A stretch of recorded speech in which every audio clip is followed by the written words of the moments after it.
राजा रघुवंशी ही नहीं बल्कि सोनम को भी मारने की प्लानिंग थी। क्या वाकई ऐसा था?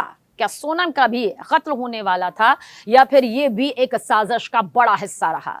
राजा रघुवंशी की हत्या के मामले में हर दिन बड़े खुलासे हो रहे हैं, नए खुलासे हो रहे हैं। अब मेघालय पुलिस ने ऐसी बात बताई जो चौंकाने वाली है।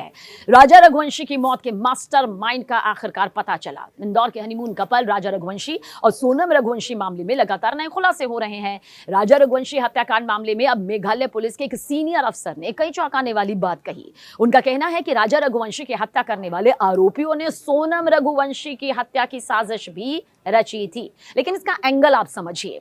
पुलिस की माने तो सोनम का कथित प्रेमी राज कुशवाहा एक अन्य महिला की हत्या की साजिश रच चुका था ताकि उसे सोनम की लाश के तौर पर पेश कर दे।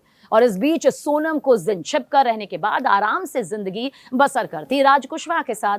हालांकि राजा रघुवंशी की हत्या की साजिश रचने वालों का यह प्लान किसी वजह से फेल हो गया, कामयाब नहीं हो पाया, जिसके साथ ही पुलिस ने बताया कि राजा रघुवंशी हत्याकांड मामले में राज कुशवाहा मुख्य साजिश करता था।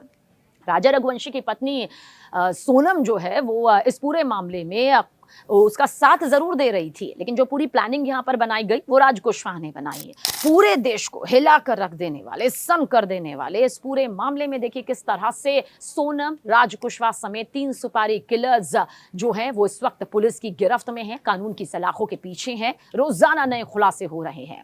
कोर्ट ने सभी आरोपियों को बुधवार को 8 दिन की हिरासत में भी भेजा था। अब इन सबसे पूछताछ अब भी चल रही है। ईस्ट खासी हिल्स के जिस तरह से यहां पर वारदात को अंजाम दिया गया, उसके बाद बड़े बड़े अधिकारियों के जरिए, जांच एजेंसियों के जरिए इस मामले की तफ्तीश की जा रही है। राजा रघुवंशी हत्याकांड के बारे में सनसनीखेज खुलासा किया गया है कि इस हत्याकांड का मास्टरमाइंड राज कुशवाहा था और सोनम रघुवंशी तो बस उसकी सहायक भूमिका के तौर पर थी। जिले के टॉप कॉप ने बताया कि राज एक दूसरी महिला की हत्या करना चाहता था और इसके पीछे का मकसद यह था कि उसकी हत्या करने के बाद उसके शव को इस कदर वो जला देता कि कोई उसे नहीं पहचान पाता, यह पहचान मुमकिन नहीं हो पाती, और इसके बाद उस शव को सोनम का शव बताकर दुनिया के सामने पेश कर देता। इस तरह पुलिस गुमराह हो जाती और कुछ दिन छिप कर रहने के बाद वो और सोनम आराम से अपनी जिंदगी बिता पाते। आपको यह भी बता दें कि आरोपियों की यह साजिश पूरी नहीं हो पाई और उससे पहले ही इन सब की पोल पट्टी सबके सामने आ चुकी है।